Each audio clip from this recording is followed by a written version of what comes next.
Qizlar maktabim kanaliga xush kelibsiz. Bugun birinchi mavzumiz, ya'ni birinchi darsimiz to'quvchilik haqida tushuncha va spitsada to'qish mavzusini yoritib bermoqchiman va prezentatsiyamni yoritib bo'lgach, so'ngida videorolikimni namoyish qilaman. Videorolik orqali spitsada noldan to'qishni o'rganib olasiz. Xudo xohlasa foydali, kerakli, manfaatli video dars bo'ladi degan umiddaman. Unday bo'lsa darsimizni boshladik.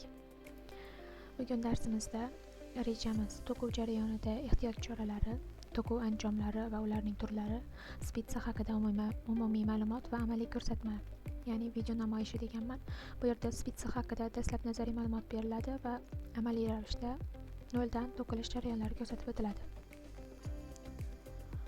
Endi birinchi rejamizga keladigan bo'lsak, birinchi rejamiz bo'yicha to'quv jarayonida ehtiyot choralari. Albatta har bir to'quvchi to'quv jarayonlarida ehtiyot choralarini ko'rgan holda to'qishi lozim, chunki bu to'quv jarayonlari inson sog'lig'iga albatta kuchli ta'sir qiladi.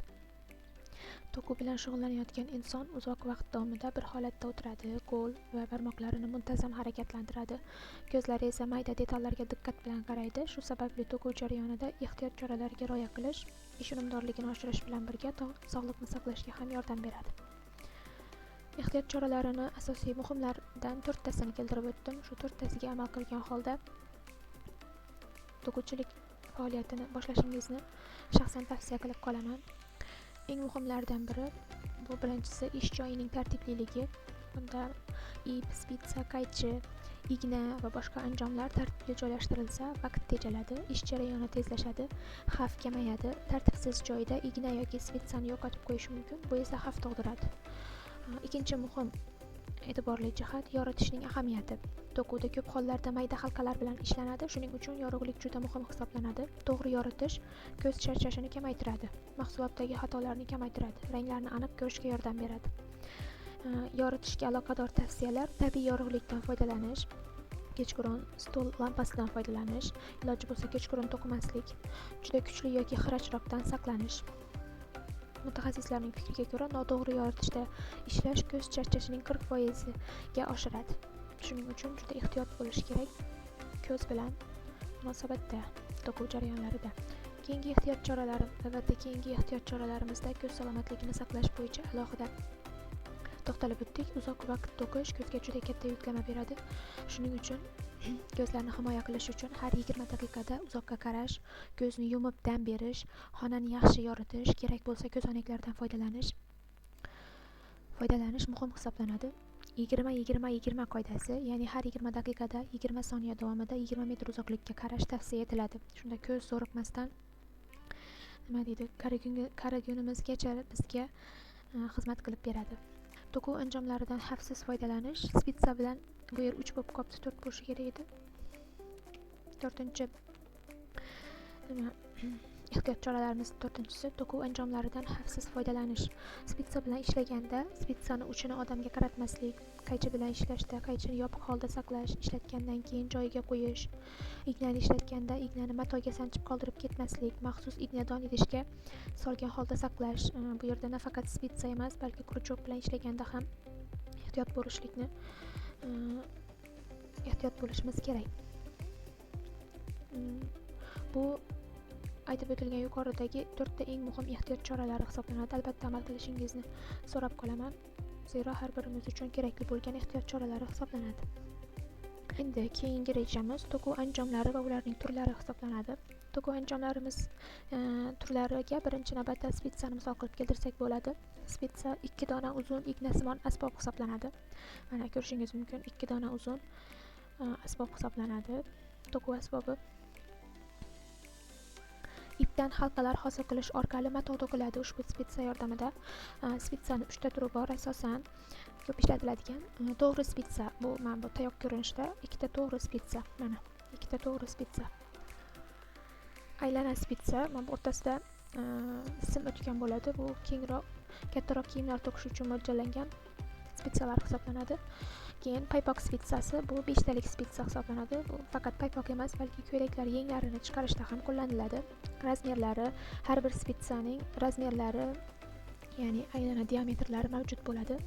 sotib olinganda albatta shunga e'tibor bergan holda to'kayotgan narsamizning zich yoki yubka bo'lishini ta'minlab beradi. Afzalliklari, ya'ni spitsaning afzalliklari: silliq mato hosil qiladi. Sviter, kardigan, shapka to'qishda qulay, katta kiyimlar uchun mos hisoblanadi. Keyingi to'quv anjomimiz kruchok hisoblanadi. Mana uchida ilgagi bo'lgan bitta asbob hisoblanadi. Bu ipini ilib to'qish uchun ishlatiladi. Kruchok turlari: metal kruchok, plastik kruchok, bambuk ya'ni yog'och kruchok bo'lishi mumkin. Afzalliklari: mayda bezaklar uchun qulay, salfetka, sumka, o'yinchoq to'qishda juda ko'p ishlatiladi. Naqsh imkoniyatlari keng hisoblanadi. Mana ko'rishimiz mumkin. Kruchoklarning ham razmerlariga qarab to'qiyotgan mahsulotimiz gullari deymizmi, to'qilgan matoyimiz yubka yoki qalin, zich yoki kengroq ko'rinishda hosil bo'ladi. Endi ko'pchilik yangi boshlayotgan o'quvchilar kruchok va spitsa haqida to'liq ma'lumotlarga, tasavvurga ega bo'lishmaydi. Mana bu rasmlar orqali, 3 ta rasm orqali kruchok va spitsaning farqlarini ko'rsatib o'tmoqchiman. Bilamiz, spitsa 2 va undan ortiq spitsa bilan to'qiladi. Mana knitting deb yozilgan spitsada to'qilgan mato deymiz mahsulot. Kruchokda esa bitta kruchok bilan to'qiladi. Hosil bo'lgan matoning ko'rinishi silliq va yumshoq bo'ladi, xuddi mana mashinkada to'qilgandek hosil bo'ladi, silliq bo'ladi va yumshoq bo'ladi. Kruchokda to'qilgan mahsulotlarimiz esa qalin hamda zich bo'ladi. Endi har bir nimada har xil gullar chiqarish usullari bor. Shunga boshqacha bo'lib qo'ygan. Mana bunda kruchokda 2 xil bo'lib qo'ygan. Endi boshlayotganlar unchalik tushunmasligi mumkin, ammo ma'lumotga ega bo'lganlar albatta men nima demoqchi bo'lganimni tushunishyapti. Elastikligi: ko'proq cho'ziladi. Spitsada to'qilgan mahsulot, kruchokda to'qilgan mahsulot esa unchalik cho'zilmaydi. Mana bu ilgaklisi kruchokda to'qilib turibdi, bu spitsada. Keyin qo'llanilishi: kruchok spitsada asosan kiyimlar to'qiladi, ya'ni bosh kiyim, paypoqlar, ko'ylaklar, har xil. Ikkalasi ham bir desak bo'ladi. Endi kruchokda ko'pincha sumkalar, o'yinchoqlar, kiyimlar ham, bezaklar to'qish qulayroq hisoblanadi. Kruchokda gullar. Keyin har bir to'qiyotgan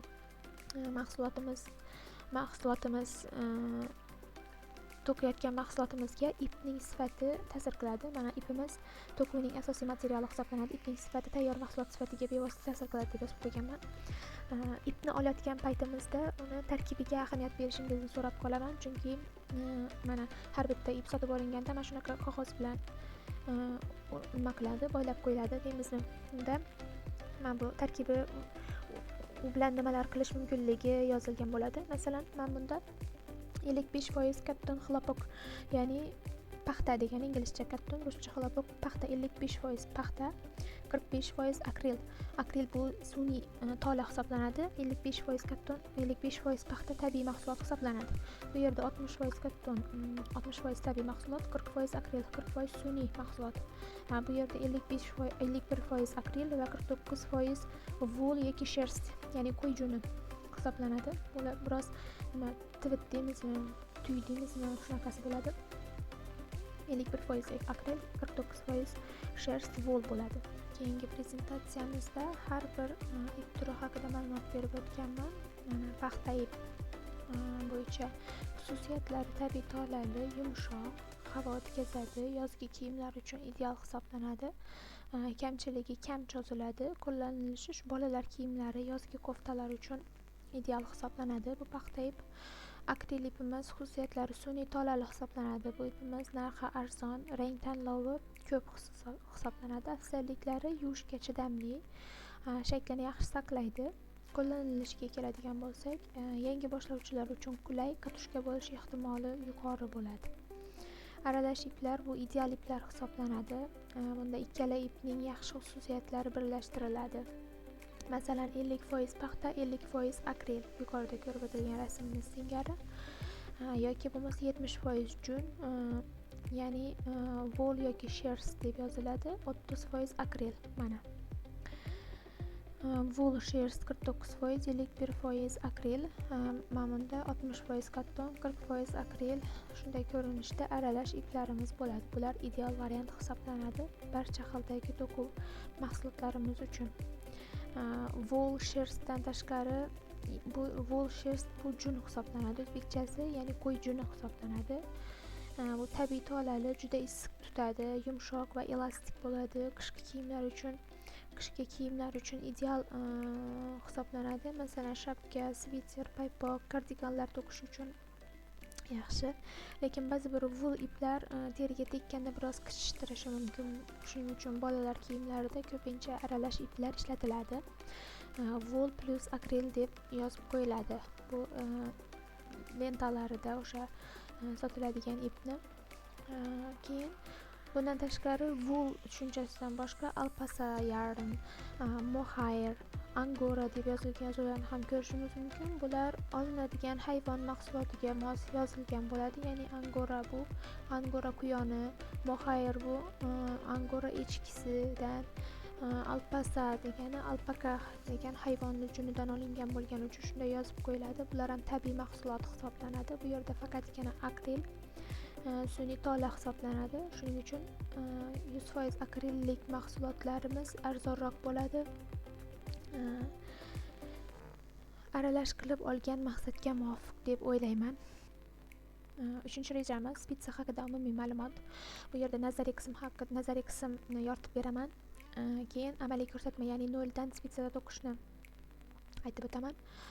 Spitsani vazifasi ipni ushlab turish, halqalarni hosil qilish, naqsh yaratish, mahsulot shaklini belgilash hisoblanadi. Spitsa turlari 3 xil ko'rinishda: to'g'ri spitsa, aylana spitsa, paypoq spitsasi, ya'ni yuqorida aytib o'tganimizdek, mana to'g'ri spitsa, aylanali spitsa va paypoq spitsasi 5 talik spitsa hisoblanadi. Bundan tashqari spitsalarning, nafaqat spitsani, balki kurchoklarning ham razmerlari, o'lchamlari bo'ladi. Razmerlari shu qadog'ida yozib qo'yilgan bo'ladi. 2-3 razmerli, ya'ni 2-3 millimetrli spitsalar yupqa iplar uchun mos hisoblanadi. 4-5 millimetrli spitsalar o'rtacha iplar uchun to'g'ri keladi. 6 va undan katta razmerdagi spitsalarimiz qalin iplar uchun hisoblanadi. To'g'ri spitsa tanlash mahsulot sifatiga juda katta ta'sir qiladi.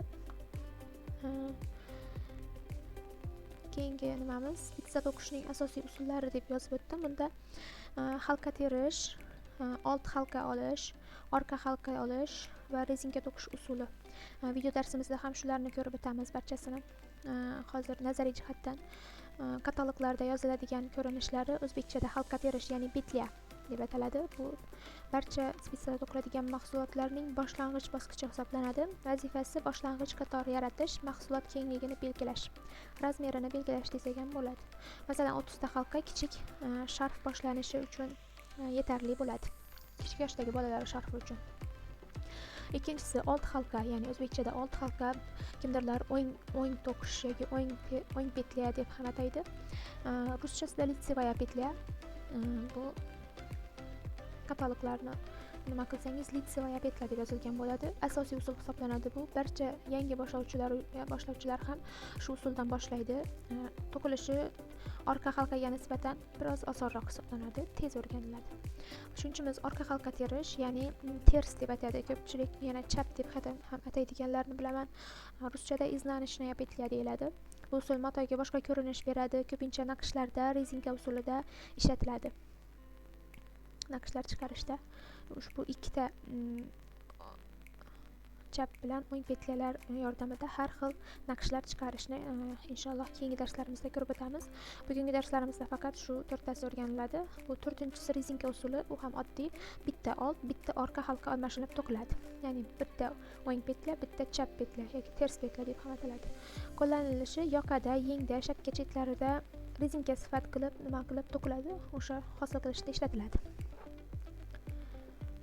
Nazariy jihatdan o'rgatmoqchi bo'lgan narsalarim shular. Endi spitsamiz yordamida